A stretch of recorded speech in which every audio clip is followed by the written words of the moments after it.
munkar iyo nakiir laba malag oo indhahoogu sida hilaaca yihiin qofna ma sageen labadan malag qofna markuu qofku dhinto oo qofka ugu dambeeya ka tago janaasada labadan malag way u yimaadaan waxay ka istaagaan labada dhinac waxay weydiiyaan saddex su'aalood keliya bes man rabbuka maa diinuka maa nabiyuka haddii qofku su'aalahaas uu ka jawaabana uu badbaaday haddii uu ka jawaabi waayana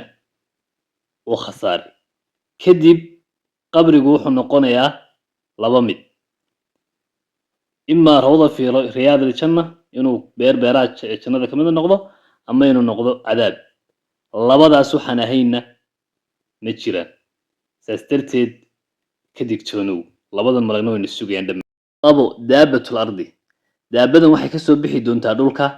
waana mid ka mid a calaamadaha waaweyn ee maalinka qiyaamaha dhici doona daabadani waxay ku hadli doontaa hadalka dadka caadiga ah waxayna mari doontaa adduunka oo dhan dhammaan ilaahi subxaanahu watacaala wuxuu ku sheegay suuratu namli waidaa waqaca alqawlu calayhim akhrajnaa lahum daabatan min alardi tukallimuhum waqtiga ay daabadan soo bixi doonto waa waqti fasaad uu dhulka ka jiro dunuub iimaankuna uu sii daciifay oo uu yaraaday waqtigaas ayay soo bixi doontaa shaqadeedu waa inay qofka mu'minka ah wejigiisa ay kaga calaamadayso nuur qofka kaafirkaana calaamad madow ay ku calaamadayso iyadoo adduunka dhan mari doonta laakiin goormay soo bixi doontaa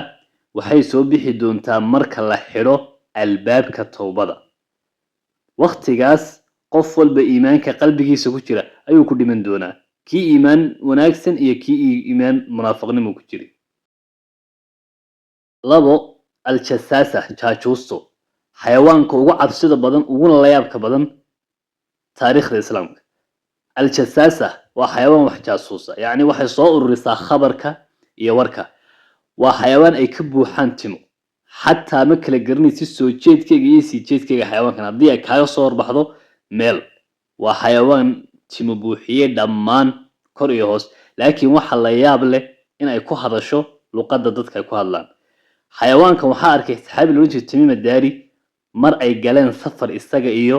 rag saxaabada lamid a xilli ay dabayl badan ay ku dhacday doontoodii waxay keentay god ku xidhxidhnaa nin aada u weyn oo la odhan jiray masiixu dajaal kadib nebigu sala allahu calayhi wasalam wuxuu uga warramay saxaabada arrintaas